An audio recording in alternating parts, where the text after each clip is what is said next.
So we moved to Corinth Downs, which is Kansas City's first high-rise condominium, just south of the plaza. And when I came to this retirement home last fall, it just meant moving from the south side of the plaza to the north side of the plaza. So now I'm on 44th Street, but it's the same neighborhood. You don't have to learn a new part of the city. And so that's something one truly appreciates.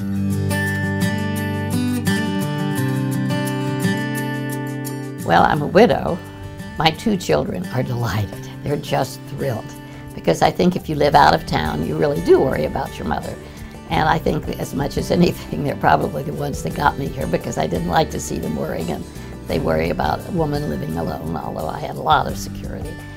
But I think I'm glad that my children are as happy as they are.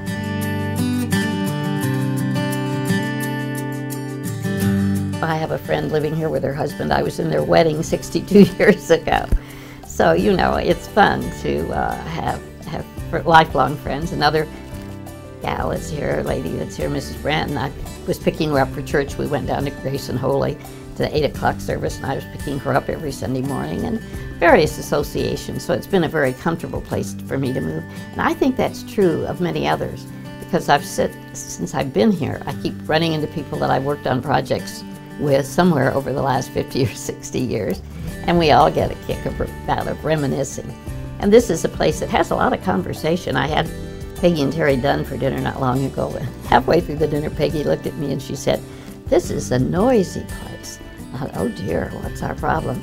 And she said, "No, no, no, there's just so much conversation."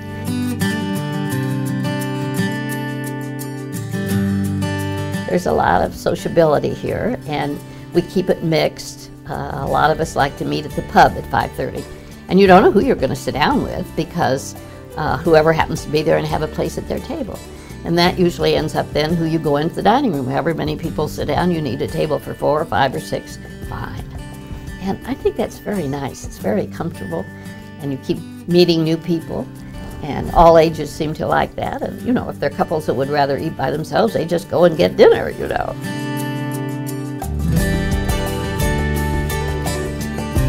Certainly there's a lot of activity. I can hardly believe, I don't get to a lot of it, but I think it's wonderful that it's here, just daily almost. There's music or dance or a lecture or a tea or a, you know, some kind of a celebration.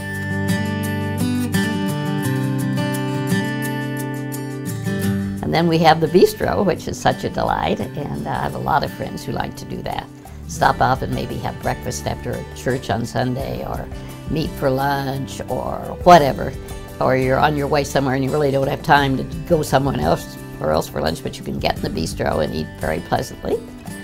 And then, of course, the going down to dinner was nice because of that pub that I mentioned. Makes dinner so pleasant if you are alone. And if you're with friends, you just take them into dinner. And of course, with PB&J doing the food, if anybody talks about the food, it's only to compliment it, never to criticize it. So I think that's something we've all come to enjoy, that you can always invite friends and know that they'll be pleased. You won't be apologizing for anything. And they kind of get a kick out of seeing us all in the pub, and the camaraderie we've developed here, I think, is inviting to people.